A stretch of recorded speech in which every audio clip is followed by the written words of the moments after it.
What's going on, people? We are Tottenham TV back here again. The first day after the transfer window slammed shut last night.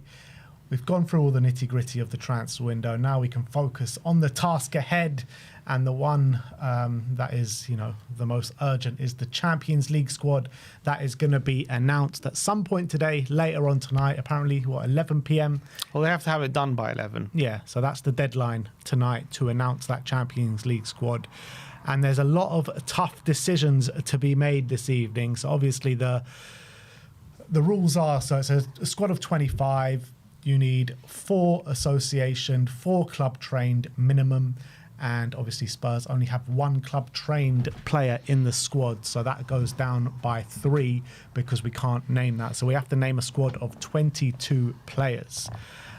So that means some very hard decisions are going to be made. So obviously there's 28 man squads. That means 6 players out of all these players on this list are going to have to be left out the squad. So very hard decisions to be made, people. Yeah, and don't envy Frank. Straight away, under the gun. As soon as he joins, he's going to have to make these tough decisions about players to leave out, players a lot of them he's obviously not spent a lot of time with, and he's going to have to make these decisions. And it's harsh, but this is the reality for us at the moment. He's probably going to upset someone, but that's what you got to do, unfortunately. Yeah, and that's just the situation that we've been left in. I don't ever remember kind of like other clubs having to go through this, but I'm sure they have been. Maybe it hasn't been kind of put in the media or anything like that, but I don't remember any other Champions League teams in England having to go through such poor squad planning, I guess. Yeah, and that's what it comes down to, isn't it? It's about building the squad and planning ahead. And that as much as we've done well, I think, in the transfer window, I think when it comes to squad planning kind of element to it, that's where we've been lacking, I feel. And then we've been lacking with that for a few years.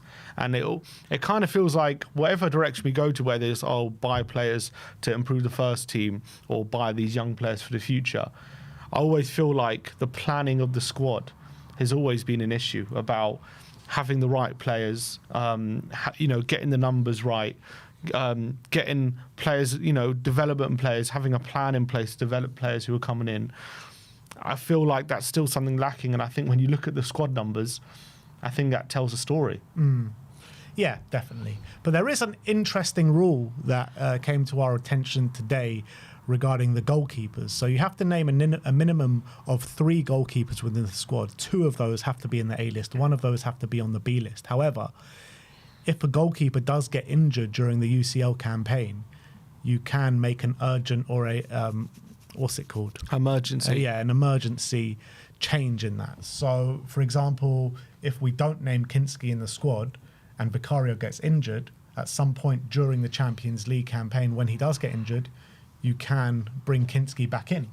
So I think that's a massive bonus for us when we're looking at trying to manage this situation. Yeah, so because it could allow you a bit of breathing space. Obviously, it's still a risk because let's say Vicario doesn't get injured, he gets a 3-match ban. Then all of a sudden Austin is playing 3 games. Or on the flip side, the Vicario, what they describe as a long-term injury is 30 days or more. So if he's out for 20 days or 3 weeks, then again, Kinski can't join and Austin will have to fill in. How do you determine that, though? Because sometimes players make quicker recovery than expected. Has to be projected. I don't know. I don't know. But that's what it says, 30 days. Could you lie? Maybe to swap him out. I don't know exactly what. But I guess on the flip side, if Vicario is only injured for that long, could you trust Austin to play a couple of Champions League games? Is that big a deal? But as well, if what happens to Vicario happened last season, he's out for 3 months, then that gives you an opportunity to put Kinski in and without having to say Austin plays all these games. So I think that's quite a good avenue to go down. Obviously, it's still a bit risky, but I think it's a risk worth taking, I think, in our current circumstance, I would say. Because the likelihood is Vicario is just going to play every game. Yeah, I would say so. So I think when you're looking at the squad here, looking at the goalkeepers, Vicario, Kinski, Brandon Austin, and then there's Luka Gunter there on the B list. So I would actually say that's the first difficult decision to make. I would say go with Vicario, Brandon Austin, and Luca Gunter. And let's be honest, when Brandon Austin came in last season, he did well. And I've got no problems having him as the backup goalkeeper, barring, before any kind of injury or if he does get a suspension. So I say Kinski's probably the first one to miss out here. Yeah, and I think it makes the most sense. At the end of the day, Vicario is expected to play every game anyway. So that's the expectation. He's our number one goalkeeper. And if he gets a long-term injury, Kinski knows that he can fill in anyway. And it's not a situation, I think, when Champions League where we're looking to rotate. It's not like Kinski was set to play any of these games, I don't think. Maybe like Slavia Prague or something, but maybe a game where if we're already through in the latter stages, maybe he'll get an appearance. But I don't think he was set to start any of those games. So he's got the cup games anyway. If need be, if you want to rotate, you can play Kinski in a Premier League game, if need be, if that's the route you want to go down. So I think that makes sense to me. Yeah, I mean, he was the one that was got left out of the Europa squad in the second half of last season as well. Do you remember we had that whole debate about Kinski coming to play and all that kind of stuff?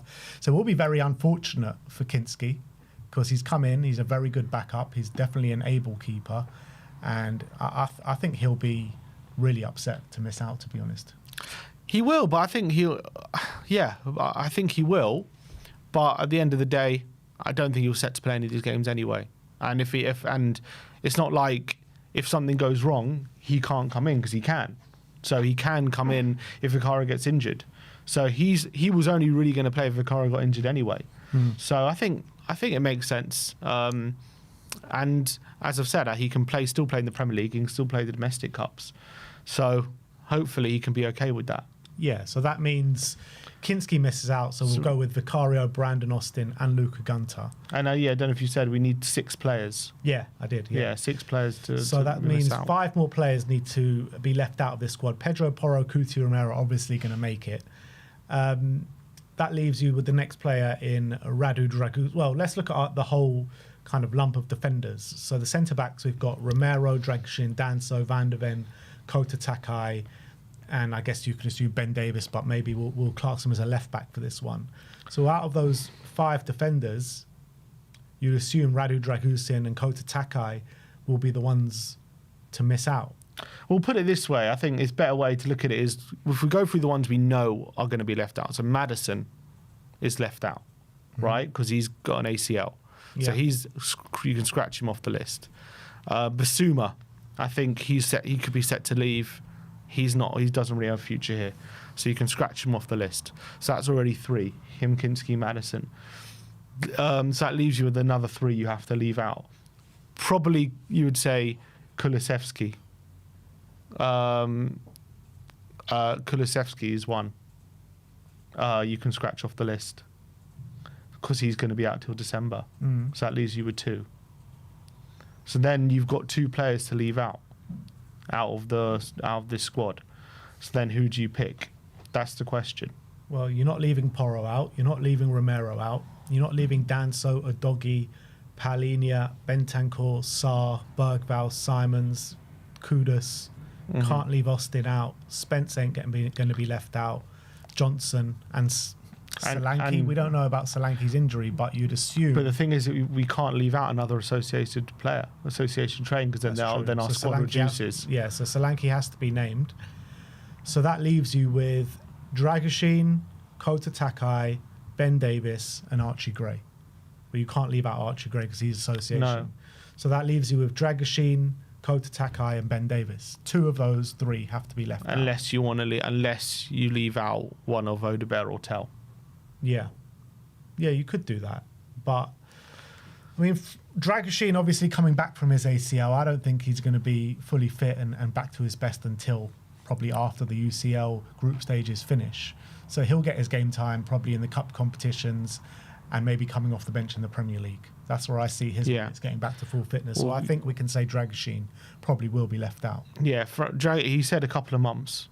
Until he's back available. We heard, he's potentially back training in the next 10 days, but Frank did say a couple of months till maybe he's ready to play. Yeah, there's a difference being back in training and back available.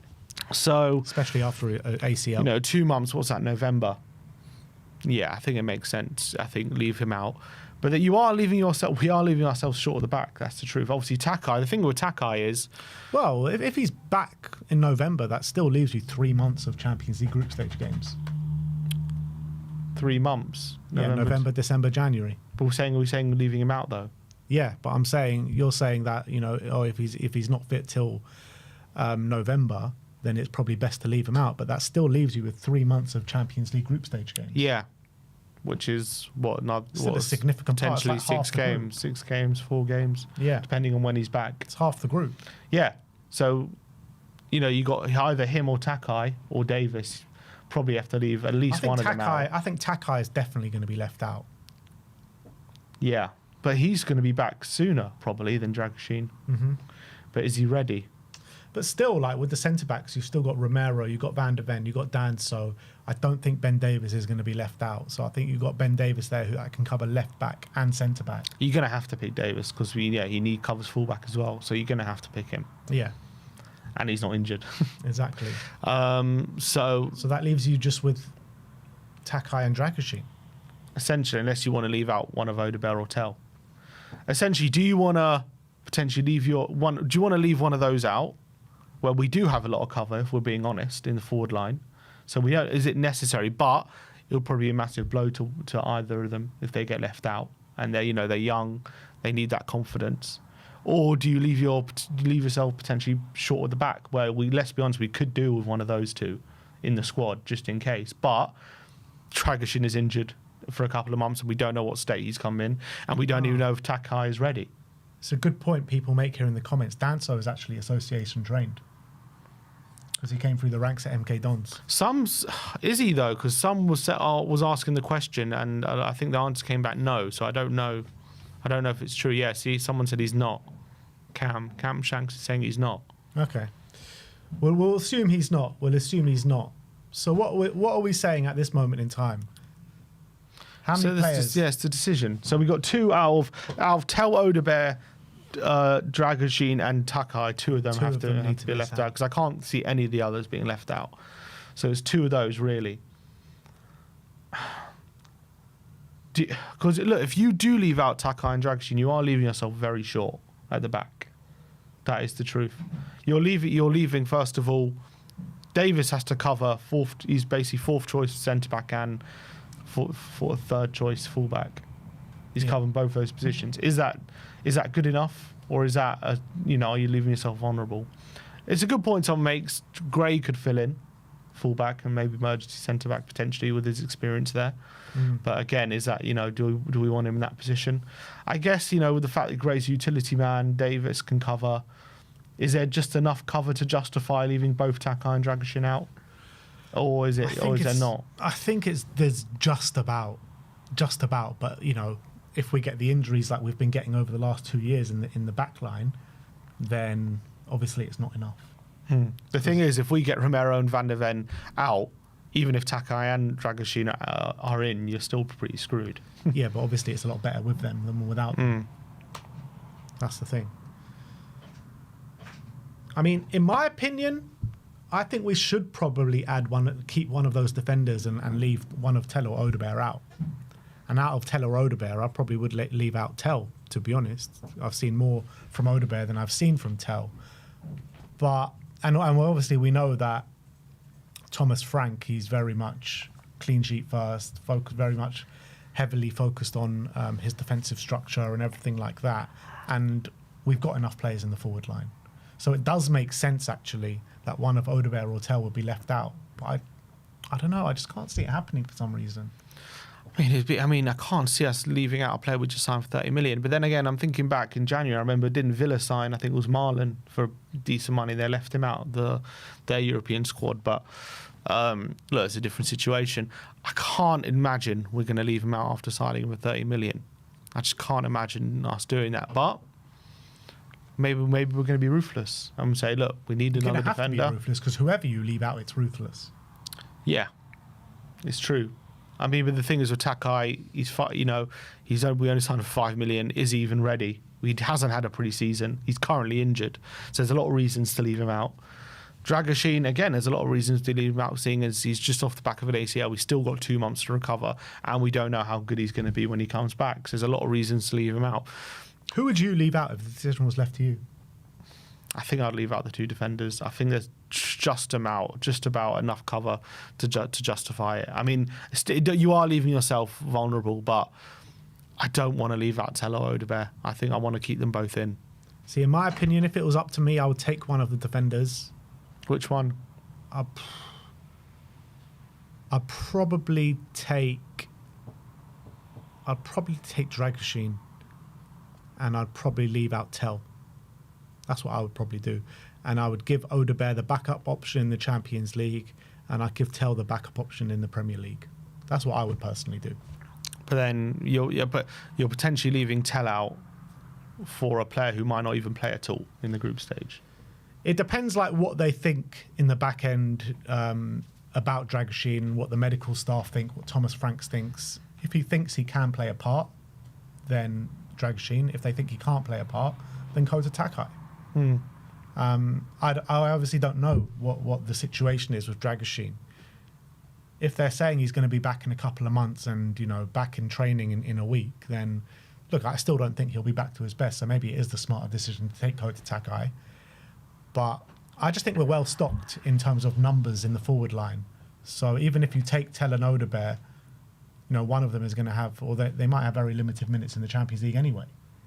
So, yeah, I think it's just a smarter thing to do to take one of the defenders and leave one of the attackers out. Fair. I would leave out Takai and Dragoshin. That's more kind of on emotion more than actually squad planning and numbers, isn't it? Like it's not on. You know, it's better for squad planning to leave out one of the attackers. Yes, what's it called? As I've said, it's not also just on squad planning. It's not just on emotion. Sorry, it's also there's a lot of reasons to leave out Takai and Dragoshin. That, you know, Takai's never played in Europe and he hasn't had a pre-season and he's currently injured. I don't even know when he's back. I don't know if he's training when he's back from training, but maybe soon. So, you know, is he currently even a better option than Gray at centre back? I'd like to think yes, but I don't know. And Dragoshin, again, there's a good chance he won't be ready to play until the new year anyway. So is there any point when he's definitely going to be out for 2 months, leaving out Tell and Odebear, so in November, maybe he's 4th choice? Does that make sense? Probably not. Look, that's obviously information that we're not 100% privy to. Obviously, we know more about Dragoshin because he's had the ACL, but I don't even know what injury Takai has got. He's got a foot injury. But, like, I don't know what is it? What is this foot injury? Like, what's the extent of it? When is he going to be back fit? When is he going to be able to play? We don't know. But when we signed Takai, we got told he's going to be part of the first team, and he's here to be a rotation option, or he's here to be a backup option, or he's here, you know, to be part of the squad. So we are leaving ourselves short of centre back, and one injury to Van der Ven, which we know he's injury prone, one injury to Romero, who's had his own injury problems as well, then all of a sudden we're very short. But I guess you could say the same in the forward line as well, like one injury to Mohamed Kudus and we're starting to look short in the forward options. Some Ryan says he's got a plantar fasciitis. Is that serious? I don't know. I guess probably with all injuries depends to what degree. So I guess it all depends on how they feel in the medical department and what Thomas Frank feels about the extent of the injuries. If they feel that they can take some part in the Champions League group stage and they can provide some sort of cover, then I would take one. But if they can't, then yeah, I would take Odebear and Tell. So I mean, we clearly don't know, so it's hard to make that decision, isn't it? Let's see who that's the thing. Let's see. Let's put our poll. Let's see what people think we should leave out. I guess it's difficult because you have to leave out 2. So I guess the 2 higher percentages ones will leave out. That doesn't quite make sense though. Yeah. Maybe we can't read. Maybe a poll doesn't make sense. Yeah. Look, as I've said, I think just logically, actually, I think it just makes more sense just about to leave Tell and Odebear in. I think that's my opinion. I think Davis is probably going to be ahead of Takai anyway, so he's going to have to step up anyway if the time comes through. And if we're rotating, put it this way, if we are rotating, you can play Takai in a Premier League game instead of a Champions League. So if you need to do that, then you need to do that. But you can do that with the forward line as well. Yeah, it's true. So I mean, any argument that we have for a defender can be used for the forward line, and we do have we're more stocked in the forward areas than we are at centre back, and we've only got 3 recognised fullbacks. So if you count Davis, we've got 4. If you go in, I mean, does Frank even consider Ben Davis as a centre back? He's going to have to. No, I think he wants. I think predominantly left back, to be honest. But I think obviously he knows he can fill in a centre back. But yeah, he sees him as a left back, I think. So all of a sudden, then, if you're in Frank's eyes, if one of our centre backs gets injured, we don't even have a centre back on the bench. Well, he'll play him. He'll play Davis centre back. But I mean, in his eyes, he's a left back. Yes, I know he can play there. No, I don't think that's how he sees it. He plays his left back. He can play centre back. Okay, but he sees him as a left back, not a centre back. Yeah, but he will play him as centre back. He will play him as like kind of like a fill-in role, but does he see him as good enough to play there? I don't know. Probably. He likes Davis, I think. I think he would like I think he would like Davis in like the left side of a back 3 or at left back, but I think he sees him predominantly more as a left back than he does as a centre back. I agree with that, but I don't understand the point. He will play him as centre back if he needs to. I'm pretty sure about that. Yeah, but does he see it as a good enough option where, let's say, one of our wingers gets injured? Would he be more comfortable as playing Ben Davis as a left centre-back, or would he be more comfortable as playing, let's say, a Javi Simons at left wing, or an Odebear at left wing, or even a Mohamed Kudus, Brennan Johnson? We've got so many players that can fill in at left wing. Mm-hmm. Whereas as centre-back, we don't. We don't have that kind of those options. Yeah. It's difficult. But I think for me, as I say, we don't know what state even Takai's in. Like, he hasn't had a pre-season. He hasn't played since, July? He's off an injury. He's coming into a brand new league. Like, I think let's say Takai's back for game week, the next game, yeah? And that we have an injury to, let's say Dante and Van de Ven go out in the next game, in whatever is West Ham, and we have a Champions League game in midweek, right? Does he play? Does he then start Takai in that next Champions League game, or Davis at centre back? I think he probably goes Davis. Yeah, I'd agree with that. So, but that still leaves you with no one on the bench. But Takai will have to be on the bench. I understand that. I'm just saying, like, I think my point being, I think he'll probably still prefer right now Davis over Takai. Yeah, I don't disagree with that, especially whilst Takai is only just about coming back from injury. But once he's got a bit of fitness behind him, maybe minutes behind him, will he still favour Ben Davis over Takai? Like, I think he'll want the cover there as well. Like, it's important to have cover, because if you're down to your bare bones at centre-back and you've got literally none on the bench, and that's a massive risk in itself when you're looking at the forward line. Like as I mentioned before, there's so many players that can fill in there. Yeah, you got Gray can fill in at the back line as well. Like, I would just leave. I would leave out Town. Come on, man. The quality of options in the forward line are so much more comfortable than the quality of options. Like, you're talking about Archie Gray filling in at centre back. Like, yeah, but you're talking about. Well, so you're saying forget Dragoshin, just Takai, just focusing on Takai. One of them. Because Dragoshin's not going to be available for 2 months and might not even be available after that. We don't even know. But yeah. So, what are we saying? When you're saying quality of options, that's half the group stage at least. Dragoshin's not even going to be available at all. So there's no point. What's the point in including him over players who are available? Because it could come to it in the last kind of 5 or 4, 5, 6 games in the group stage when he could be available. Then we'll have options there. Too much of a risk for me. than But having. what's the risk of leaving out Tell? There's not too much of a risk there because You're risking alienating him. Oh, I don't think so. Of course you are. He's just signed for 30 million. He signed from Bayern because he wanted to play more, and then you're leaving out the Champions League squad. So that's not sending out the right message to him, is it? Well, it'll be up to him to knuckle down and get better and prove your worth in the Premier League and the Cups. And then you have a decision to make in the second half of the season to hopefully include him in the if you're knockout Tell rounds. and you're being left out the Champions League squad for a player who is currently injured for 2 months, right? You think he's going to take that well? Well, he should. It should make him work harder. All right, but I'm just saying I don't think that's not a good message to send to him. For me, I don't think. But surely it's not just going to be like you're left out and that's it. Frank is going to have to chat to him and explain to him the reasons, and the reasons will be valid. Look, I'm not saying he will. Okay, I'm not saying you're guaranteed to take it well, guaranteed to take it badly. He might take it well, and it might make him knuckle down. I'm just saying you're risking that. That's what I'm saying. That's a bigger risk for me than having Dragoshin for potentially a few games when he might not even be at his best. Well, it might even be Kota Takai. I don't know. Like maybe Kota Takai is the better example here. Maybe he's going to be fitter earlier than a Radu Dragoshin.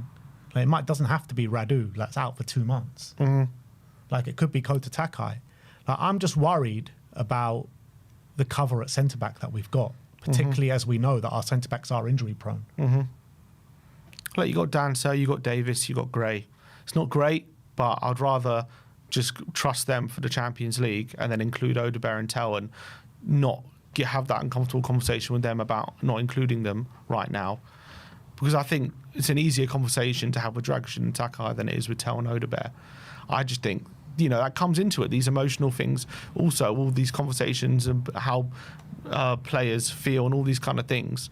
That comes into management of a squad. And I just think, for me, that's what I'm more comfortable with, in my opinion. I guess as well, what comes into it, there is Junai Beifeld on the B list. He came in, and I know, probably don't want to throw a 16-year-old centre-back into the deep end in the Champions League, but he could provide cover. I guess. I mean, tough one. I don't know if you want to throw him in the deep end, but he had a great, 20 minutes against Luton. I don't know if based on that you want to chuck him in the Champions League game, but I guess it's an option. Yeah, but we're all waxing lyrical about Luka Vuskovic. I know it's a completely different story, and I'm not trying to compare the two players. And Luka Vuskovic is miles ahead of Junai Beifeld. I'm not saying that, but we were waxing lyrical about his game against a League One opposition as well. But a full game, not 20 minutes. Yeah, no, I know. Look, I'm saying I'm not trying to compare the two. Look, I do get what you're saying, and I do understand it. And if I don't really want to leave out Tell, it's not like I'm sitting here like dying to leave out Tell. I'm just worried about the numbers at centre back, and I don't think Archie Gray's going to cut it as cover for centre back. Oh, he's fifth choice. Yeah, he is fifth choice, but we know our centre backs get injured every season. All right, so do you leave out Tell and Odebear just in case we have to drop down to our fifth choice, or do you go for Tell and Odebear? That's just, look, it's my opinion. I would go for Tell and Odebear. We have a disagreement there. It's fine. All right, well, that's my opinion. That's your opinion. We'll see what Frank does a bit later. That's the reality. Well, the poll, we've got a poll. So I kind of managed to do a poll. So who do you leave out? Dragoshin and Takai, Tell and Dragoshin, Tell and Takai, or Tell and Odebear? And 60% say Dragoshin and Takai. So, before actually coming on and doing this video, my opinion was Dragoshin and Takai. But now, just thinking about it, I'm thinking more it should be Tell. But we'll see what Frank does later. And whatever Frank does, I'm sure will be the right decision. Hopefully. Well, I don't know. He's not some deity. It's not the right just because he picks it, but... Yeah, it is. Whatever Frank does is going to be the right decision. All right, well, let us know in the comment section below what you think it will be. Yes, we'll see. Yeah, it's going to be interesting to see what he picks. Yeah, absolutely. So, big question marks around this Champions League squad. It's going to be very interesting to see what Frank does later on this evening. And obviously, when the Champions League squad does get announced, we will bring it to you here first on We Are Tottenham TV. It's going to be very interesting to see what he does go for. but very hard decisions are going to have to be made, and whoever he leaves out is going to be disappointed. And I think Kinski is also going to be one that'll be disappointed if he gets left out. So that's the Champions League squad. Let's move on. Just before we do, we did have a super chat from Dark Sun G saying, ironically, the injuries are kind of helping us. Yeah, and that's another decent point, because come January for the second half of the season, if Decky's back, Dragshin's obviously definitely going to be back. It's going to get more tough decisions. Surely, if Decky's back, you've got to leave out Tell. Well, we'll have to see what the situation is come January. Yeah, but I mean, if let's say the squad is in the same fitness that it is now. Yeah, you're going to have to leave him out, or leave someone out. Yeah. So, I don't know, again, you don't know what kind of, if he's going to get back to full fitness even at his best this season, Decky. So that's a conversation we'll have in January. But that's that. Let's move on and let's talk about our brand new signing, guys. Randall Kolo Muani. We've gathered all the stats and the facts and the figures, and we're going to go through and tell you why Frank wanted Kolo Muani and why Kolo Muani is going to absolutely smash it at Tottenham Hotspur this season. All right, so we've looked at... Look, a lot of people are wondering about Muani because obviously we went for him in January. A lot of people thinking, is this just an average mid-player who we're getting on a loan deal because no one wants him and he's nothing special? Or is this someone to be excited about? Is no one apart from Juventus. Huh? No one apart from Juventus. What, wanted him? Yeah. It was obviously much sought after in January, not just by us, other clubs as well.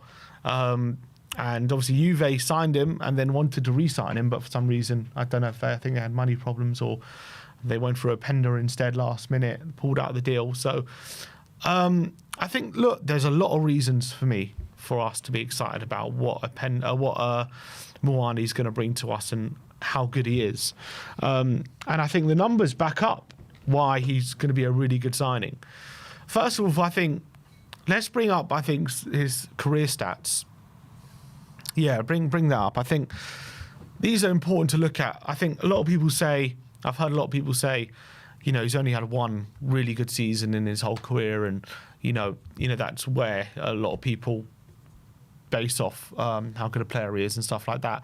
I think there's some validity to that. I think everyone points to that Frankfurt season where he got 37 goal contributions in 46 games, and that was really his unbelievable season, which he had. But I think if you look at his goal contribution to minutes in all his seasons, it's pretty strong and pretty impressive. Obviously at Nantes in League One, he got set 15 and 17 goal contributions at 21 and 22 years of age. So those were pretty good. That's why he got his move to Frankfurt. Obviously, he had that amazing season at Frankfurt, 37 goal contributions in 40 90-minute appearances, or 40 equivalent to 40 90s. So incredible season. Then got his move to PSG. And the thing is, on the face of it, he made 40 appearances and got 15 goal contributions. It's not that impressive. But if you drill down into the actual minutes played, 21 90-minute appearances, or no, 21 90s, 15 goal contributions. So his minutes to goal contributions are very impressive. That next season, again, it says here 14 appearances, 3 goal contributions. On face it, not that impressive, but 5 90s. And so he really wasn't playing much, and he was still kind of getting goal contributions in the little minutes he was playing. Went to Juve, did pretty well, 10 goal contributions in 16 or 90s, and then had a decent Club World Cup. So pretty much everywhere he's been a regular goal contributor, is my point, with the minutes he's gotten. So I think the talk of saying he's only had one great season, the reality is when he's been on the pitch, when he plays, he does give you regular goal contributions.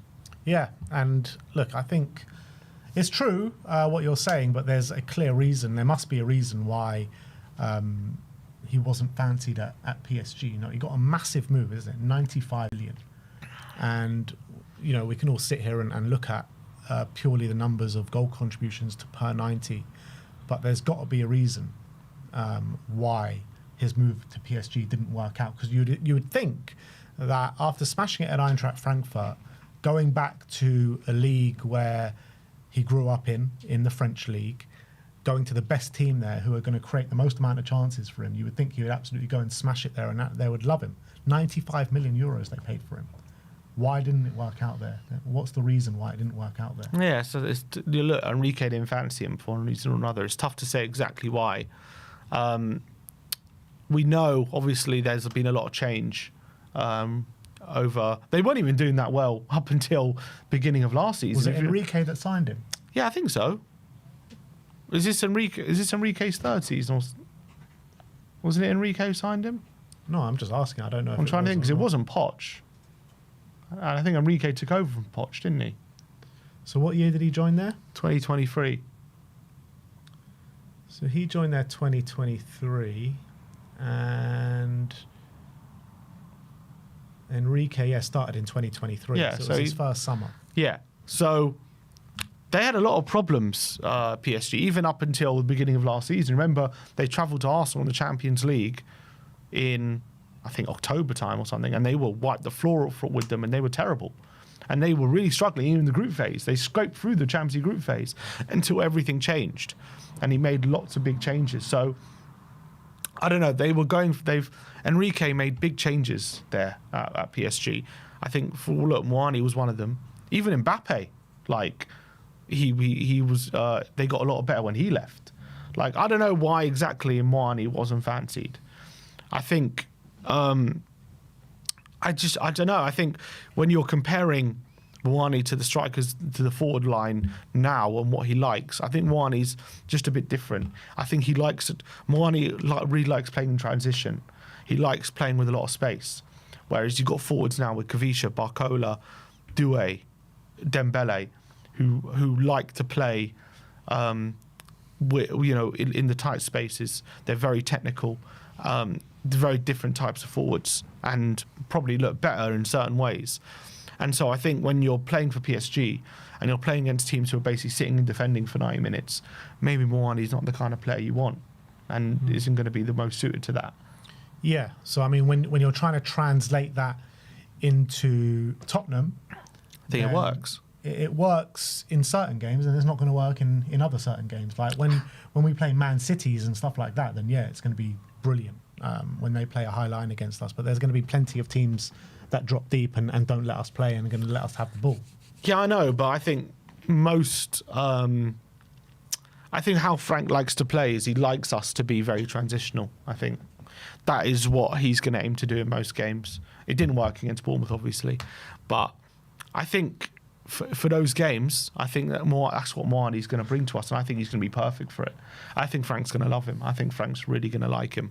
I agree, but I think there'll be some games that he'll go for Richarlison and go for that more physical, drop deep, link-up play striker that we saw in the first two games of the season.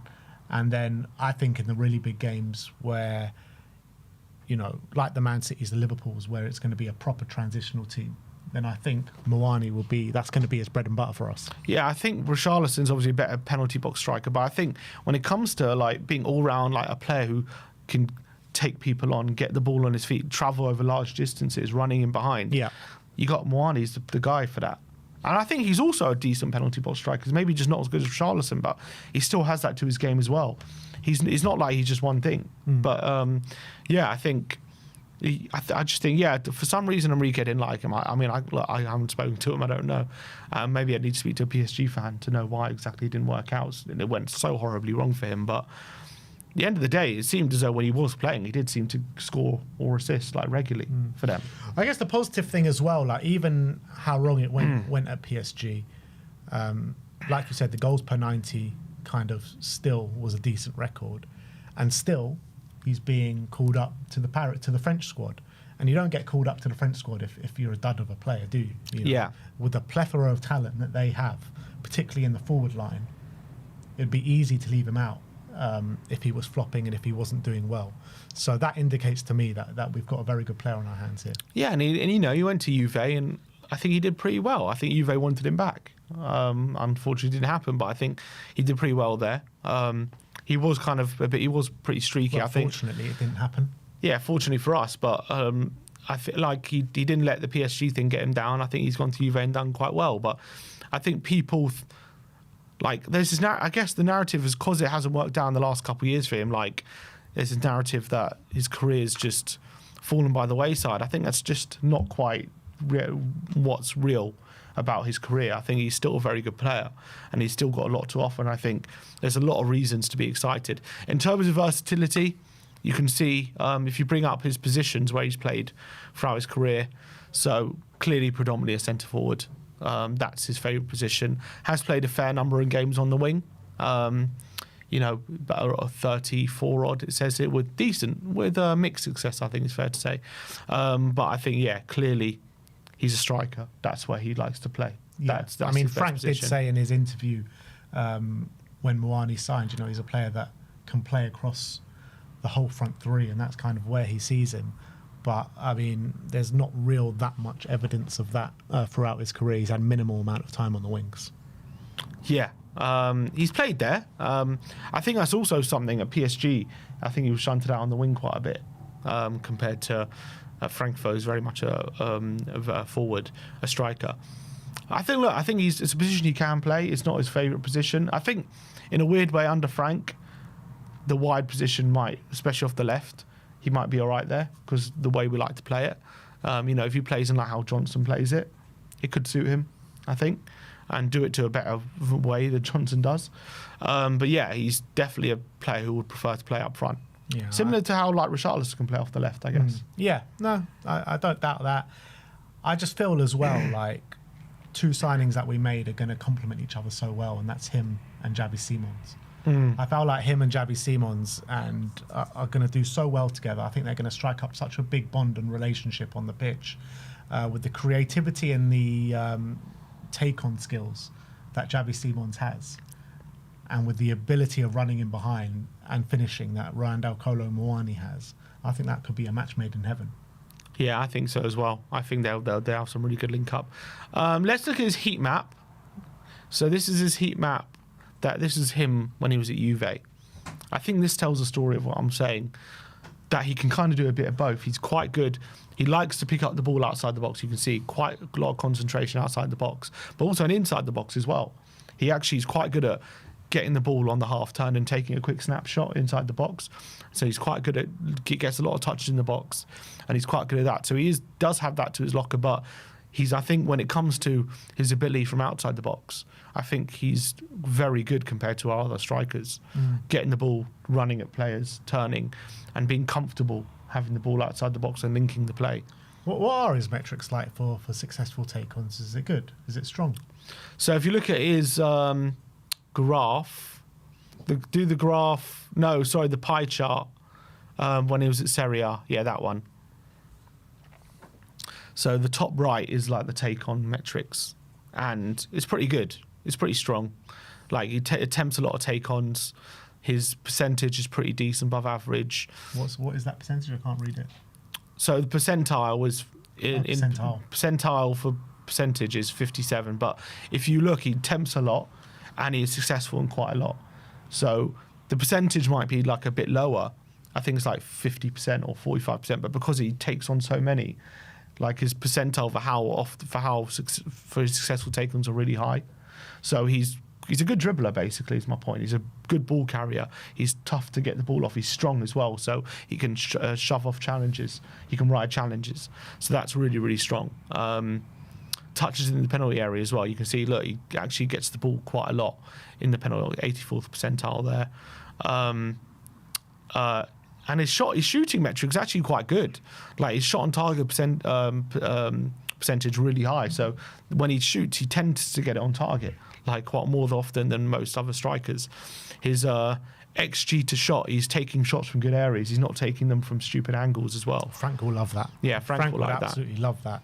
Because that's what he coaches into his players. Make sure you shoot from high XG positions on the pitch. And I was actually, when he did first join Juve, I was watching his first few goals as they were coming in, saying what a player we could have got.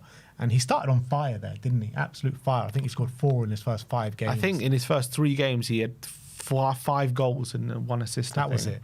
And some of the goals that he scored, you could see such great movement in the box. And he did that world-class assist, remember, against Inter. He did a pirouette in the box and laid off for Conceição. So his movement in the box is brilliant. Mm-hmm. Yeah, and yeah, he can come up with something a bit outside the box and a bit special as well. He can be a bit clunky at times, but I think there are some times he'll like pull off something like, wow, how the hell did he do that?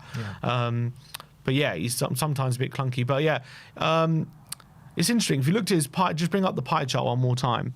So yeah, this is from Serie A. So that bottom right-hand corner, that's his like creativity, and this is him at Juve. So it's quite low, key passes quite low, progressive passes and stuff. So that was when he was at Juve, that was really low. But when you go to the one that was in the Bundesliga, no, the pie chart was in this one. It's actually really high, and he was getting a lot of assists. So he has that in him to be creative. I think in that season he got like 11 assists, and you can see his key passes was really strong, expected assists really strong, and you can see there, look, his take-ons very strong as well, back there as well, and his shooting metrics. So he was a real complete forward when he was at Frankfurt. I think that season he got something like 15 goals and 13 assists or something. I think, where was it at Frankfurt? 23 goals and 14 assists. He had an unbelievable season. Well, in all comps, yeah. That was in all comps, like incredible. Like Europa League, I think was there. Just a crazy. Was that the year they won the Europa League? I think it was the year after. It was the year after. So yeah, he was really strong, and that just shows what he's capable of. Obviously, that's in Bundesliga. It's a very open league, very transitional league. It was quite different to when he was in Serie A, but still very strong metrics. But you would probably say that the style of play in the Serie A and the Bundesliga probably is more similar to the Premier League than the Serie A. Yeah, true. That's a good point as well. And I did a little comparison to him and Solanke. So, sorry, actually, no, we'll do that in a minute. So what's one of his big strengths is his shooting. So, yeah, bring on that one. This was his shot map for his time at Juve. So he had 26 shots, 54% of them on target. So, again, pretty decent. You can see where he usually takes his shots from, inside the box here, inside the Whips penalty box, albeit not too many inside the 6-yard box, most of them in that kind of area, very central around the penalty spot. But what's interesting about that is where Frank likes to have his strikers deployed, around that area. If you see the analysis of some of our games in the early parts of the season, that's where Richarlison has been deployed for a lot of them. So Muani does like that kind of spot. And you can see a lot of his goals come from there as well. So I think he's going to be suited a lot to Frank. But what's very interesting is this is his time at Juve. 8 goals from 4.7 XG, very clinical. Wow. Very clinical. So outperformed his XG like really significantly impressive, like very impressively. I don't know if it was quite the same as other clubs, but at Juve, massively outperformed his expected goals, which is actually very similar to Richarlison. He outperforms his XG quite well as well. The only difference is Solanke doesn't. Solanke underperforms his XG quite regularly. Not as good a finisher as the other guys. Did he underperform it as well when he got 19 goals at Bournemouth? I think he was like, he didn't underperform that. It wasn't overperforming though. I think it was like he got 19 XG, right. 19 goals. Right. And then if you look at his shooting, so go to the bar, these ones. So these are his shooting metrics. This was him at Juve as well. So that was his big strength at Juve. He was quite a sharp shooter. Got a good goal metrics, good shot to goal to shot metrics, and was most of his shots he was getting on target. So that was something that took him a lot by surprise. He's quite a sharp shooter and very better than shooting than I gave him credit for, I think, when we first signed him. And that's something that is gonna, if he can marry that with obviously what he gives you with his dribbling and potentially with his assist making he added at Frankfurt, it's a very complete forward, and potentially could give you a lot more than what our current strikers do. I mean, and I can fully back Frank to get him back to those kind of levels. I think with his coaching, with the way and the system he plays, I think he's going to be perfect for it. And I really back Frank to get him back to his best. And I wouldn't be surprised if people are very surprised about how good this guy is going to be for Tottenham. I really believe that. Yeah, because I think people think that he's just some I've seen washed people player. liken him to like Timo Werner and stuff Yeah, like people that. think he's just some flop who's been just terrible for years, and we're getting him because his stock. I mean, it's partly true. We are getting him because his stock is lower, but it's like as if like this isn't a good player we're getting, and all the evidence points to he is a good player, and he has actually done well when he's been on the pitch. And for some reason at PSG it didn't work out for him. By and large, apart from that, he's been pretty good. Like wherever he's been. What's your prediction for how many goals he'll get in the Premier League this season? I can see him getting somewhere between 10 to 15 goals. Yeah, Like, between that. Yeah, ballpark I'll be between surprised 10 if he and gets more than 15. 15, to be honest. But like between 10 and 15, something like in that ballpark. It's going to be interesting to see who really wrestles that spot. And do you back him to be our first choice number 9 come the end I of the think season? he could be, yeah. I think he will very well could be, to be honest. I think because there's a good chance he's the one who stays fit. Because he also, that's another thing we didn't talk about. that injury record he has. He is has crazy. incredible. He's only had 2 injuries. No, he's never had an injury Well, yeah, technically never had an injury. He's only missed 2 games in his career. through it was a virus and tiredness, wasn't it? And abductor pain. Yeah, pain. So he's missed 2 games in his whole career. People are saying welcome to the Tottenham medical team. Well, yeah, exactly. We heard all this with Dom Solanke. It's before he true. came to Spurs He as didn't have well. a single injury just but when he signed from Bournemouth, did he? So I guess we're jinxing it by saying it, but he hasn't had a injury, really, proper injury in his career. It's actually he has crazy ability to stay fit. So that's something that's going to stand in good stead if you can translate that to Tottenham. Yeah, I hope so. And it just makes us a lot stronger in the forward line, having someone like Randall Kolo Muani.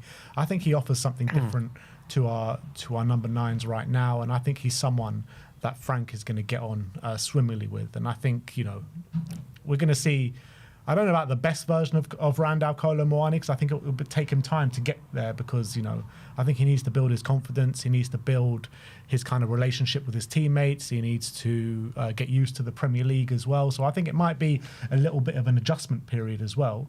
But having said that, he didn't need that adjustment period when he went to Serie A and he went to Juventus. He completely hit the ground running, didn't he? So, I mean, if he can do that, wow. I mean, I'll take 5 goals in his first 3 games. Yeah. I'll take that. He did go. Look, it's also important today. He did go off the boil a bit after that. Do you think he comes straight in and starts against West Ham? Probably not. He's probably on the bench. Villarreal? Yeah, I reckon he starts one of those games because you got to. I think Frank said it himself. You got to be careful, Richie. Obviously, it depends what the status is with Solanke, but assuming he's out for, let's say, at least a month, then. Yeah, he's got to be. He has going to have to be rotated, Rishi. You can't play Rishi every game, can you? Yeah, we know that. Yeah, so he'll have his game time. He'll get his chance early on, I think. Yeah, no, I agree with that. I see him coming off the bench last 20 minutes against West Ham. If he can come off the bench against West Ham and score the winner, instant hero. You know what I mean? So. And he's quite good in the air as well, by the way. He scores quite a few headers. He's quite tall. He's quite strong. So that's also a threat. He's kind of has a threat with everything. I would say he's got to have some sort of weakness. We haven't talked about one weakness. Yeah, as I said, I think he can be quite clunky. He's not the most technical. Like, he relies a lot on his physical attributes to get him an advantage. He's not like one who's. I'm not saying he's not technical. He is technical, and he's like more like he's probably more technically gifted than a lot of players. But when you're comparing him to like the elite, he's not quite that standard. And like, he's good, he's got good control, but again, he kind of needs space. He kind of needs to run into a lot of space, and he's not one who's gonna maybe shoot from 25 yards and bend it into the top corner. I think his shooting, gets his shot off quickly, but I don't think his shooting technique isn't like amazing. Like, he's got a decent shot on him. He's got a good shot on him, but I think Richie's finishing is better than his, to be honest. I think he's got a better shot on him. An interesting dynamic as well, because he hasn't been called up to this French squad.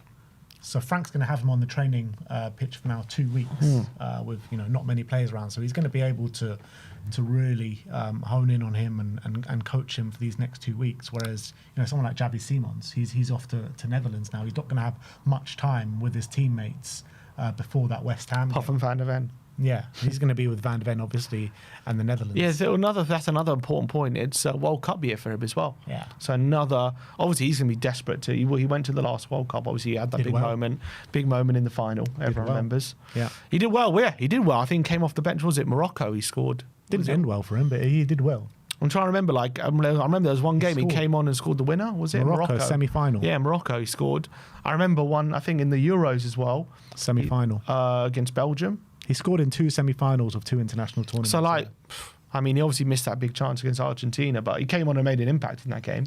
It was his chance, wasn't it? Was it his chance with that Martinez famous save? Yeah, that was him. Yeah, that was Muani. So obviously that also counts against him when people see him as this big bottler, but I don't see him as that at all. Yeah, I mean, look, this happens to many players. Messi's had moments in like that. I remember Messi missing a penalty in a Champions League latter stages, and Barcelona. Ronaldo's missed a penalty in the Champions League final from United. So look, it happens. It happens. But actually, Muani has had big moments in big games, semi-finals, World Cup, semi-finals of the Euros. I'm sure he's had big moments with Frankfurt as well within that period when he was there. So I think, it seems like for me, he could be a big game player. Yeah, and one thing's for certain though, he always seems to make an impact. You see, even if he's there to miss the chance, he seems to be there. You know what I mean? There are some strikers who come on and are anonymous. I think he's not that guy. He's gonna always put himself in those situations, either to score the winner, or to even if he's to miss a chance, he puts himself in that situation constantly with his good movement and is always involved. And I like that in a player. I definitely like that in a player. Yeah. I had a comparison to Richarlison, it's gone, but I have one to Solanke here. So this is how he compares to Solanke, kind of in the stats. You can forget the other one. This one's this one's a more important one. So what you can see there, you can see he's basically he's very good up against Solanke in a lot of metrics, especially with his dribbling, his shooting, defensively. Solanke seems to make more tackles, inceptions, and he seems to kind of create more shooting opportunities from getting tackles and stuff. But when it comes to his dribbling, carrying, passing even, and shooting, he definitely outperforms Solanke in a lot of those aspects. So I think he is potentially going to offer more than Solanke, potentially. In terms of what the data's suggesting, I think he's a better dribbler than him. I think he gets his shots off quicker than him. I think he's more creative than him because of the way he dribbles as well. I think Solanke definitely is stronger, has better hold-up play, and is probably a better presser. So I think they offer different things. He's a good presser, though. He's a workhorse, but I think Solanke's an elite presser. The thing is with Solanke, he's been okay, but that's about it. I don't think he's been a great striker for us as of yet. Last season, I think was a bit of a disappointment. When you look at expected more goals, didn't we? We expected more from Solanke. I expected him to be a lot better in front of goal, and I've been really disappointed with how poor his finishing actually is or was last season. I have to say, from what I've seen, he's definitely just a bit of an average player in front of goal. Yeah. That's the truth. He takes an age to get his shots off, and his shots get blocked. Well, it seems as though his finishing, when he just has the keeper to beat, can be decent. But it's like when he has defenders in front of him, he never gets it past them. Yeah, and I feel like with Solanke, the biggest praise that we've given him all season is that he works hard. He is an elite presser. There's very few. Yeah, but that's the kind of the only thing that we've really given him praise for is he works hard, and you need so much more than that as a number 9. I understand that, but it's not more. It's more than just working hard. He creates opportunities from his pressing. He's very, very good, and he's still not enough. No, it's not enough. But that is something that needs praise. 100%. But like I said, it is not enough from a number 9. You need your number 9 to get consistent goals as well. Yeah, and he didn't do that. I think in all competitions, I think his probably goals per 90 isn't terrible, Solanke. But in the Premier League, it was 9 goals. But then he did have a 3-month injury. Yeah. So I think that played his part. But yeah, I agree. In front of goal, we need more from him. Yeah. So look, that is the stats behind Randall Kolo Muani, and if you hadn't guessed already, I think we're a little bit excited to see him on the pitch for Tottenham Hotspur, our new number 39, And it's a bit frustrating that it's international breaks. I just want to get going this weekend and see him in a Spurs shirt. But we are going to have to wait for that West Ham game. And if he can come on and score or start and score in a London derby on his debut, will be brilliant to see. But we have like completely revolutionised our front line. It doesn't feel like it by people's reactions, but like Simons, Kudus and Muani has completely changed up our front line from last season. It's true. It's true. And I think I'm very happy with the quality that we have brought in.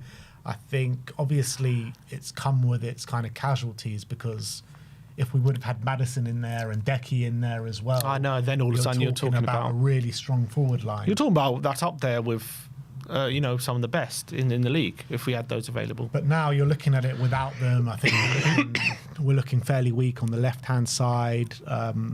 An injury to Kudus away from not looking so strong on the wings. So, look, we have done well in terms of the players that we brought in. I was just a bit disappointed that we didn't bring in more than what we did bring in. But then again, looking back at the Champions League squad, it would have been hard to fit everyone in.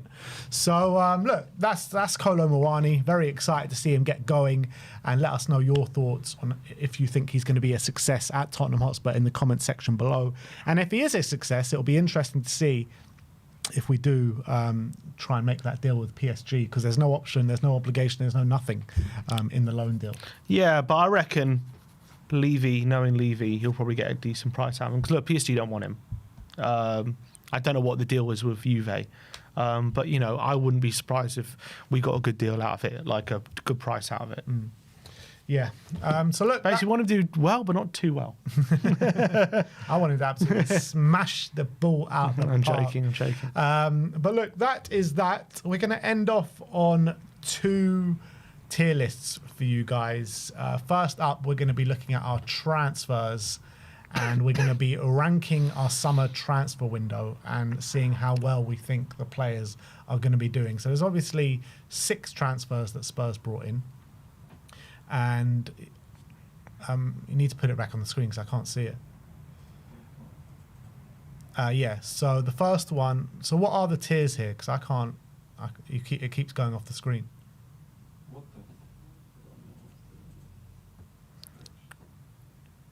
the? Okay, so we got bad to mid to good to good to great to unreal. Sorry. So those are the 4 tiers we're going to fit all our signings in. Yeah. All bad's now above mid. What? One sec. What's going on here? I don't know, but when I click on the screen, it goes to the screen. So people asking when will the Champions League squad be announced? So apparently the deadline is around 11 p.m. tonight. So what that means is it can be named at any point up until then. So we're just waiting for announcement at this point, really. So it's going to be very interesting to see what way Thomas Frank does go with it. Can we bring in the tier list on screen?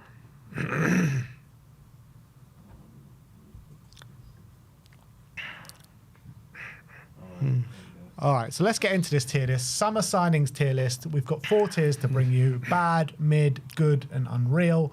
Obviously, we've got Kudus, we've got Paulinho, we've got Kolo Muani, we got Takai, we got Tel. 6 signings. And is that Danso? No. Muani, Kudus. Oh, and Mohamed Kudus. Well, I said Kudus. There's 6 there. Kudus, Paulinho, Simons, Muani, Tel and Takai. Okay. First up, we're going to look at Mohamed Kudus. Mm-hmm. I think he's been brilliant so far. Proper workhorse on that right-hand side. Still missing the kind of goal threat, which I thought he was going to bring. Hasn't brought that as of yet, but I do back him to kind of bring that. I think already got 2 assists, which came on his debut. Brilliant assists at that as well. I think this guy's going to be an unreal signing for us, to be honest. I think when you take in the price, 55 million, I understand, like, he's not a player who's going to promise you massive goal return. But I think what he does bring is so valuable, especially given that we were missing it massively from the squad. So for me, I think he's an unreal signing, and I think we got a brilliant price for him. If he can add goals to his game or start getting more regular goal contributions, the sky's the limit for him. sky's the limit for him. Absolutely. Yeah, and I mean, you just look back to that Man City game and the PSG game where he didn't have that much of a goal threat in him. But what work he did for the team and how important he was for us to get the 3 points. And obviously we didn't get anything in the PSG game, but still, like, we were on top of them for 85 minutes and he was a massive part of that. Yeah. So you can already see like how he's going to impact this team. So yeah, I agree.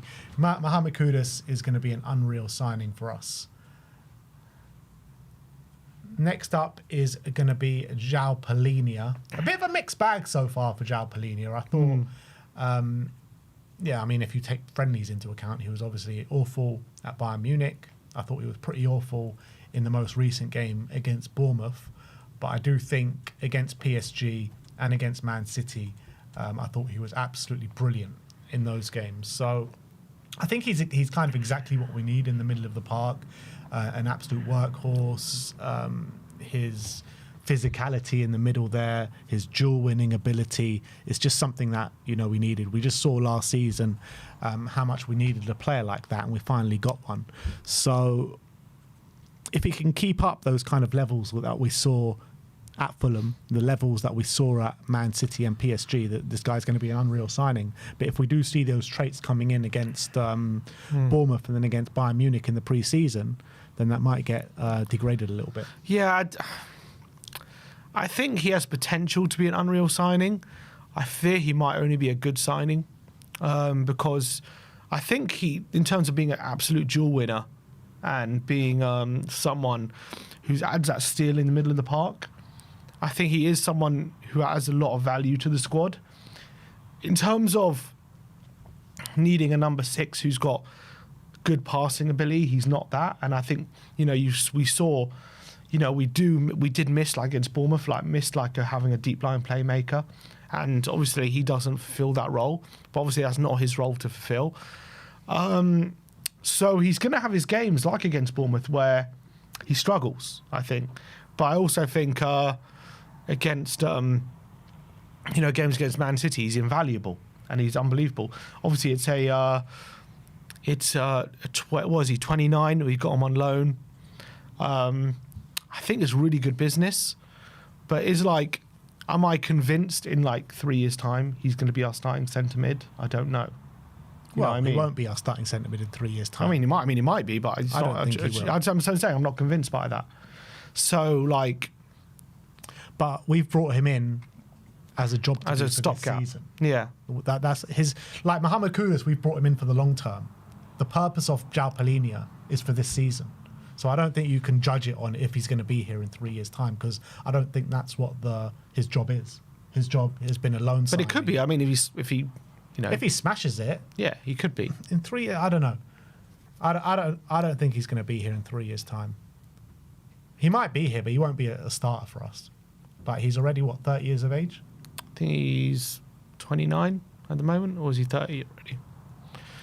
Palhinha, I think He's 30. He turned 30 a few weeks ago. So at 33, I don't think he's going to be starting for us in the middle of the park. All right, well, even in 2 years' time.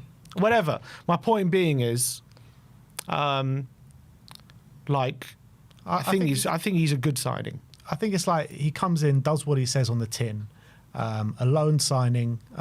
If he does really well, I think we take up the option for 25 million. And I think he is going to do really well. I think we will take up the option.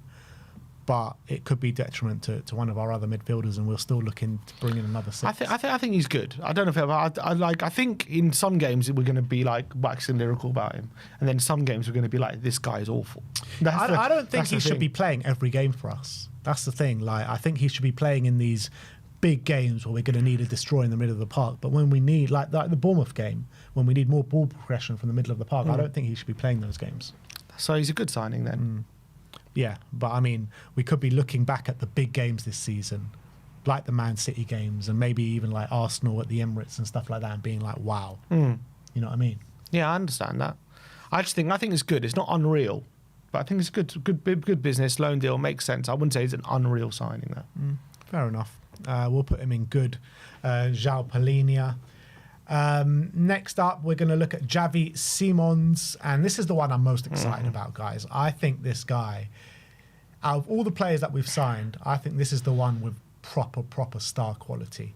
And if we can get this guy playing to his best and in the number 10, a position that we desperately need, he's going to be coming in and playing consistently 90 minute after 90 minute after 90 minute. And I think he's going to be so valuable and so important to our team. Creative ability, the way he can just charge at his man and take on ability.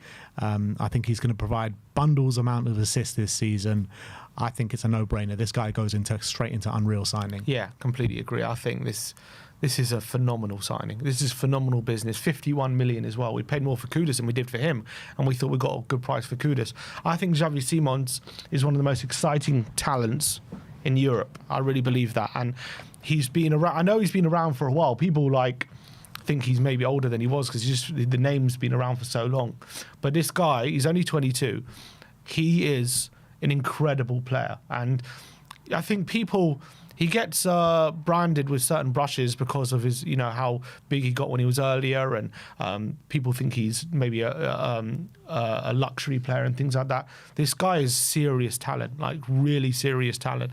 Unbelievable first touch, unbelievable scoring ability. He's going from strength to strength. I think people underestimate, he's got a really good head on his shoulders, I think, as well, because this guy's been at Barca, been at PSG. Yeah, he made that move to PSV for his career. He made the move to Leipzig for his career, signed there permanently because he thought it was best for his development. And it was interesting, I was just reading an interview from him, and he said, I really believe Tottenham is the best place for my development. That is what his head's at. His head's always about improving as a player. He said he chose Frank because Frank told him what he's not good at, not what he is good at. Like that is where his head's at. I think he's got a really good head on his shoulders. He's quite grounded, and I think he's going to become a phenomenal player for us and one of the best 10s in the league, I think. Yeah, I think the fans are going to quickly fall in love with this guy. Quickly. He's going to be an absolute fan favourite. He's exactly what we want to see, where magic on the ball with the end product as well, and Frank's going to take him up levels. And I think not only is he a creator, though, he's also a goal scorer. I think he's both, and I think he's going to provide both for us. I think it's going to be such a great signing, and I think we're going to look back at this thinking, how the hell did we get him? I mean, we're already thinking that, but I think we're going to look back like this is an unbelievable signing. You look at it as well, like at the beginning of the window, nobody thought we could get Xavi Simons through the door, and here we are. Not alone, not anything like that. Straight out, we've bought him for under his market value as well. Like his market value going into the window was 70 million euros on transfer market. I don't know how we done it. 51 million. It's mad business. And considering we did it after the Gibbs White and Eze fallout, I would have preferred him at the beginning of the window if you asked me, I think. Yeah, I think in terms of profile and stylistically, he fits the bill for us more than an Eze. Yeah, and Gibbs White, I think. I really do. I think this guy is the perfect fit. And, you think about age-wise as well. Got his best years ahead of him, coming into his prime. I think because Maddison got injured, that's the case more though. Like if Maddison was still here, maybe a Gibbs White profile would have suited us a bit better. But now Maddison's injured, the need for a pure creator, he's just fits the bill perfectly. So look, Xavi Simons is going into unreal signing. Next up is Randall Kolo Muani. Obviously, we've just been waxing lyrical about him, so I think it's good. Yeah, I mean, I want to put him in Unreal because I think he can really smash it out the park for us. But I just want to be a bit cautious because I do think, he's going to be sharing his minutes with Richarlison, Solanke when he comes back as well. It's going to be a big fight to be our number 9 this season when Solanke comes back from injury. I think he can be a very good, and I think he will end up being the starting number 9 for us. And I do hope if that does happen, we do make it permanent. But, we need to see it, evidence in front of our eyes for us. I think he has all the attributes to do really well here. But yeah, I would agree, just good. Yeah, I think it's a good signing. I think he comes off the back of some difficult years for him. Although, albeit he's done okay, but yeah, it's been difficult for him past couple of years. He's a good striker. I think he's got a lot to offer. He's got a lot of qualities. And I think we got him on loan, obviously, as well, no option to buy. So I think in terms of a piece of business, considering as well, deadline day, and we needed to bring someone in. I think we've done well to get him in, but I don't think it's any better than good at the moment. All right, so Randall Muani goes into good. Next up is Matisse Tell. So obviously we had him on loan last season. Ended up getting that purchase price down to 35 million euros. He's here now. I haven't seen much. to be honest, in Matisse Tell since he's come to Spurs. I can't sit here based on the evidence put him in unreal signing. I don't even think based on the evidence I can put him in good signing, or we've signed him for the potential. And do we think he could potentially be an unreal or good player for us? I mean, he could be. There is a case to say that Frank could develop him into that. But you can't... Can we really rank him based on potential? Like, we can only kind of rank him on what you've seen at this moment in time. Yeah, the thing with what I have with the Tell signing is obviously with Muani coming in, that obviously tells me we don't fully believe Tell is ready, do we? Because otherwise we would just use Tell. So, because Tell can play up front and he can play on the left, off the left, supposedly. So, and that's fine because he's 20 and I don't have a problem with that. But when you bring in someone like Tell, you would think the club have a development plan with him. I understand we as fans, he has to play now and he has to be good now. Look, he's only been here 6 months. After 6 months, Bergvall wasn't exactly hitting the heights and he then exploded. Look, for players at these ages, it can take time. You don't know when it's going to happen for them. But I worry that we don't have a really good development plan for him. And that's what's needed when... I worry that after the summer, we saw the Bayern drop the price to 30 million. And we were like, you know what? Good potential, decent price, let's just do it without really thinking about it. I'm not saying it was wrong to do. I'm just saying you should do these things with a plan of, okay, you get him in and he's back up to let's say a Liao or a Lookman, right? And then you develop him and you rotate him, and that's your development plan. You give him those minutes when you put him in when you need to, and you get him starting games, you get him playing better, build his confidence. It seems as though it's like he's there. Is he behind Odebear? We're playing Johnson ahead of him. We've now got Muani there. Like, do we care about his development? Is it just about is it like, have we thought about it? You know what I mean? Or is it just a case of we're signing him and we're just hoping it works out?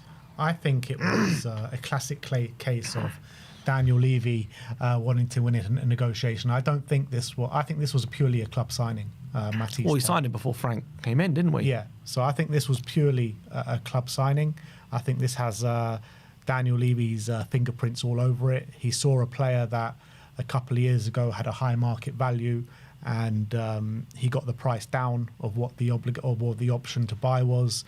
And yeah, look, the reality is we've brought him in at left wing, and we've been looking to sign a left winger whilst we've still got Odebear here as well. So yeah, for me, it's harsh, but I'm going to put him in mid. Yeah, I mean, I agree at the moment because it's not really about Tell. It's more about I'm questioning the club's decision if they don't either fully trust him or have a plan for him to bring him in. Like you would have brought him in because you planned for him to be your guy here or have a plan to develop him, and it seems as though it's a bit mishmash, and that's what I'm worried about. And so I am worried about where it leaves him in the squad, to be honest. So yeah, look, at one point, I'm not writing him off. People say I'm already writing him off. It's not about Tell, it's about Spurs. I'm worried about our squad planning for him. You know what I mean? And look, the reality is we are looking for another winger to come in. It was evident that we were looking for another winger in the summer. There's already rumours saying that we're still going to be looking for a winger in January. And if we really believed in Tell that much, would we really be looking to bring in another left winger? That's the thing. I don't think we would be. Clearly, we don't think he's fully ready. So if that's the case, maybe you should have sent him out on loan. If that's the case, and maybe he comes back full of confidence. I believe in Tell. I'm a big fan of Tell. I think he can be a really good player for us. I'm just worried how we're kind of treating him in a sense of, do we have a proper plan for him to develop here? And if not, was it worth spending 30 million? And as well, like, he came here because he wasn't getting regular game time at Bayern. Exactly. And he came here because he thought he was going to get regular game time. And he's not getting regular game time. So is he going to start getting itchy feet and being like, at the end of this season or in January, being like, look, I'm not getting regular game time here. That's what I was promised. That's what I came here on the assumption of. But I'm not getting it. So yeah, it's going to be interesting. Now he's third or fourth choice potentially. Yeah. So I am going to say, yeah, look, he's gone into mid. And the last one is Kota Takai. I mean, this one's just impossible to put him in any tier. Yeah, I agree. The only thing I would say is it seems a bit pointless to me because I said it before when we signed him and nothing's changed. We have Phillips, we have Vuskovic. Now, I know Takai's a bit older than them, but not by much. He's only played in the J League. We signed him for 5 million. He's injured. Why? I don't understand why we would trust him in the first team more than those other guys. And if we're saying, okay, those guys need the regular game time to develop, and so, you know, it's worth them taking the loan, that's fine. Why is that different for Takai? Yeah, I mean, why does he not need the loan to develop? Why is he ready? we more just than those don't other know, guys? do we? We don't know what kind of level of player he is. We have no clue. But I'm We saying literally have no clue. Vuskovic has just had a season in the Belgian league, which is probably better than, I would assume, better than the Japanese league. Phillips has just had a season in the Championship, which again, is that better than the Japanese league? Maybe. Why and they've done quite well. So why, based on that, right, are they not ready? But based on him playing well in the Japanese league, Takai is ready. Yeah, look, That doesn't make sense to me. yeah, it might not make sense, but look, we don't know this player. We literally have no clue about him. That's the reality.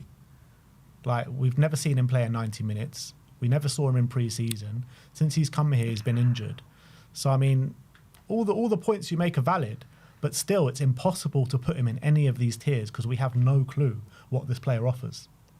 For me, if he comes into the first team and isn't good, and by the end of the season we decide he needs a loan, this is a mid signing or a bad signing potentially even.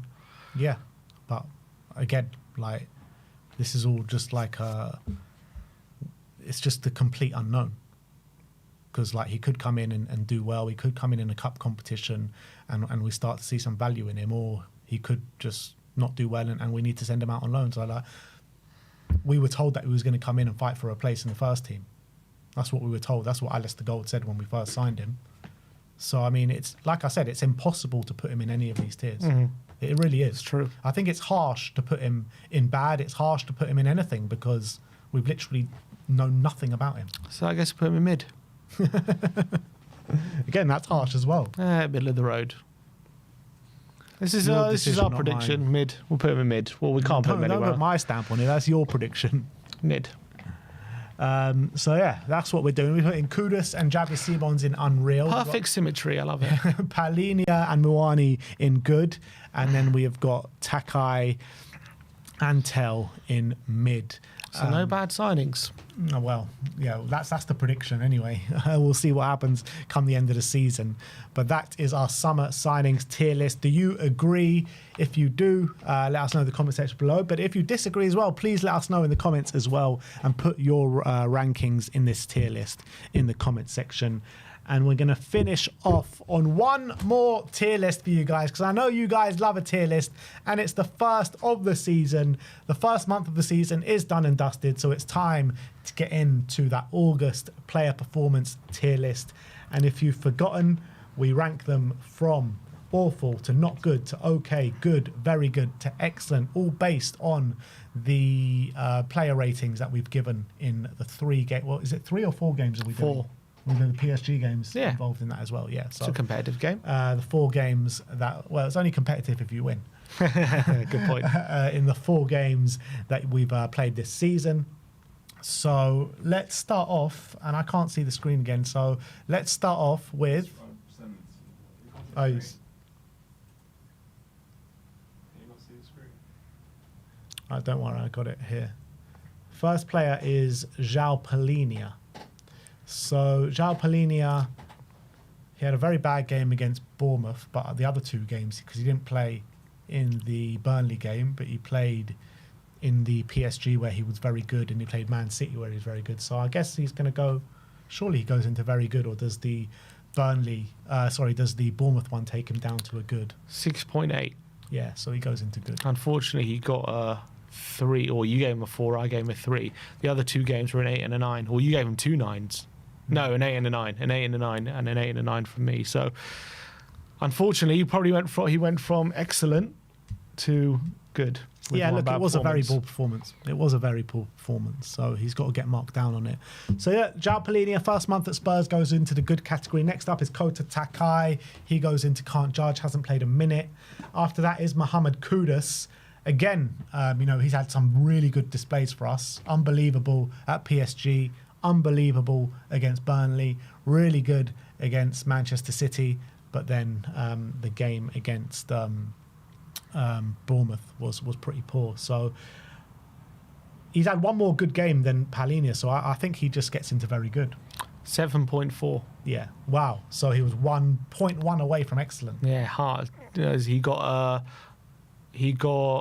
8.985. Yeah. So just about missed out on an excellent, which is harsh. But still good start to life for Spurs. Look, he's hit the ground running, Mohamed Kudus. He has. Next up is Antonin Kinski. He goes into can't judge, hasn't played a minute. After that is Archie Gray, which I assume he goes into can't judge as well. How many Gray, minutes has he played? he did Well, he started. He started. Started against, we've given him 2 ratings against PSG and Burnley. And what's he gone into? Good? Okay. 5.8. Oh, he goes into not good. Wow. I think he was okay against. Well, against PSG wasn't Burnley. great, but yeah, Burnley, you gave him a 6. You gave him a 7. I gave him a 6. Against PSG, we both gave him 5s. Right. So, unfortunately, 5.8. A bit harsh. Yeah, it's a bit harsh, but Archie Gray goes into not good. Next up is Ben Davis. He goes into can't judge. I don't think he's started a game yet. After that is Brennan Johnson. The curious case of Brennan Johnson. 2 goals so far, but not great performances. I mean, last game, I think he was absolutely shambolic. I think he's going to go... Is he going to go into okay? 5.5. Wow, that's mad when he scored 2 goals. He's our top goal scorer. So he's going to not good. 2 7s and then a 3. Wow. So the 3 really knocks him down. And but the thing is, when he's good, he doesn't get a great rating because he's only scores. Yeah. And when he's bad, he gets a really bad rating because he's really bad. Yeah, so he goes into not good, Brennan Johnson, which is mad because he's our top goal scorer. Yeah, which is, again, it seems harsh, but... Yeah. Kulusevski, he goes into can't judge. Cuti Romero, El Capitano, started life as captain. It hasn't been unbelievable, but it's been moderately good. I would say he probably gets an okay. 7.1. Oh, he goes into very good. How wrong was I? 7.1. Yeah, he got. You gave him a 9.696, and I gave him a 9.594. So I was quite a bit harsher on him. But 7.1, very good. Destiny Adogi, I don't think we've rated him yet, so he goes into can't judge. Jed Spence, I think he's had a very good start to the season. Hopefully he goes into very good. 7.1. Yeah, very good for Jed Spence. 8.895. Yeah. So very harsh, just about misses on an excellent. You gave him a 7.5. I gave him a 6.8. Wow. You were harsh on him. 8, 7, 8, and 4. You were harsh on him. You gave him a 4 against Bournemouth. Dom Solanke up next. Did he 1 rating against PSG. What was the rule? We said he has to play. They have to play over 45 minutes. I think it was. I don't know if he has. Well, he played against PSG and he did come on against Burnley, and that was it, I think. And City. Yeah, he's played over 45. But we only gave him 1 rating. What was the rating? 5. I think we'll give Dom the benefit of the doubt. We'll put him into can't judge. Next up is Vicario. I think he's had a strong start to the season. I'm going to say he goes into very good. 7.1. Yeah, very good for Vic. 7.687 for you, and I get 7.679. Maddison up next. He goes into can't judge. I mean, we should probably just take Maddison out because we're not going to see him this season. Kevin Danso. He started in the PSG game, but I think that's his only start this season. The only minutes he's Correct. had. We did give him an 8. Yeah. That's the only time we've seen him, though. Yeah. But we played a game, so we played a whole game. What can we do after rate him? Did Solanke only just come on? Oh, yeah, Solanke. Yeah, he didn't start a game. All right, so we'll put him in excellent then, shall we? Kevin Danso? Kevin Danso, excellent. What a brilliant month for him. Lucas Long Berg. throw king. Yeah, Lucas Berg, Val. I mean, he started against Burnley. Yep, Are and we giving came him on another rating? against City. So what is he going to get? He's going to get a good. 6.5. Yeah, just about sneaks into good. Yeah, 6.5. Next up is Matisse Tell. He hasn't started a game for us, One game, one rating against Bournemouth. which is what, a 4 or 5. 5. But it was off the bench, wasn't it? So yeah, He only had 15 minutes. Yeah, he goes to can't judge. Matisse Tell. Next up is Mickey van der Ven. I think he's going to go into excellent, man. I think he's been brilliant so far this season. I think he's been our best centre back, and I'm pretty sure this guy's going to get our Player of the Month. 8.1. Yeah, 8, 9, and 8. yeah, he's been phenomenal. And I gave him 8, 8, 9, and 7. So both had him. You had him at an average of 8.3. I had him an average of 8. You're really bringing these averages down, Sim, with your ratings. Well, 8. It's not bad. It's an excellent. Next up is Pape Matar. Surely he goes into very good. Sarr 7.3. Yeah, he goes into very good. He's been brilliant, hasn't Yeah, fantastic. And 8, 9, 9, and 4 you gave him. And I gave him 8, 8, 9, and 3. he? Right, so Pape, very good. Next up is Pedro Porro. I'm going to say he just goes into good. 6.3. Oh, he goes into okay. Harsh. I was particularly harsh on him. Well, obviously he got absolutely demolished, didn't he? I gave him a 2. Yeah, he got So demolished. you in the averaged him last a 6.5. I averaged him a 6. game. So you had him in okay. I had him in very good. In good. In good. Yeah. Yeah.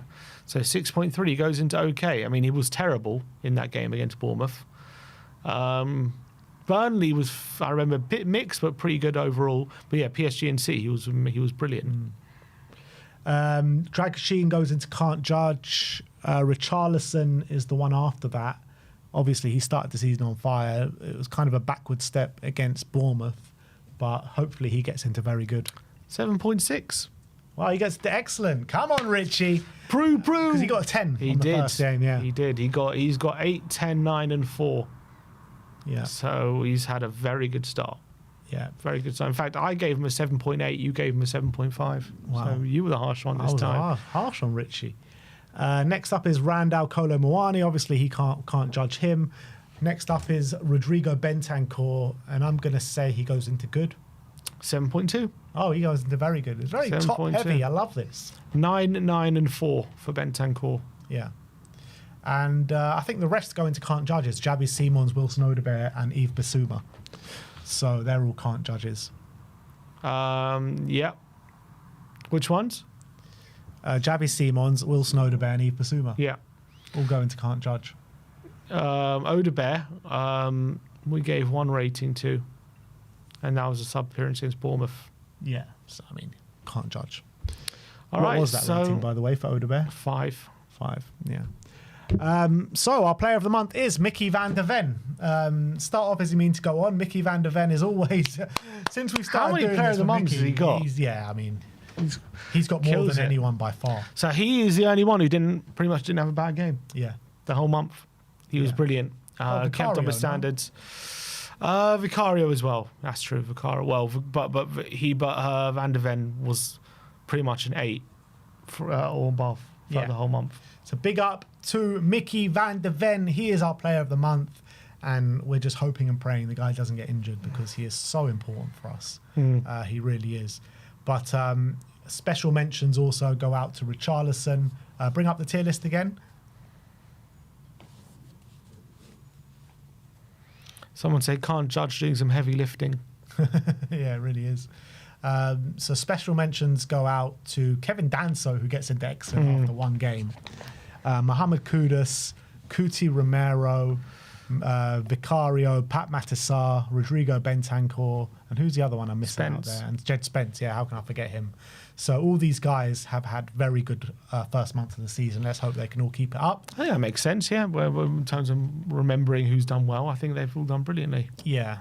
And I think, like, Lucas Bergvall just needs more minutes, to be honest, I think, to be bumped up a little bit. And I think now Frank has got that evidence that he's got against Bournemouth. I expect Bergvall to be getting more minutes in these kind of games. Look, it's a long season, isn't it? Yeah. It's just because some players are playing now doesn't mean that's how it's going to be. Paulinho, Bergvall in good. Porro in okay, maybe a bit harsh, to be honest. And Brennan. I don't think it is, because he got absolutely destroyed by Semenyo, and he's got to be doing better. And then Brennan and Gray in not good. Yeah. So they're our worst players of the month, Gray and Brennan. Yeah, I mean, it is harsh on Gray because he's barely played, and I thought he was decent in the game that he did start. And Brendan Johnson's our top goal scorer. And he's our worst player. Yeah, which is mad. It's actually mad, but that tells you the story of Brendan Johnson. Yeah, doesn't that's it? just how it is. Yeah. If his dad's watching, I'm sorry. I apologise. But that is your monthly tier list for August. We'll be back with much more content for you guys, and obviously we'll bring you the Champions League squad when it gets announced later on today. But thank you everyone for joining us today. Like, subscribe and comment, and as always, Come on, you Spurs.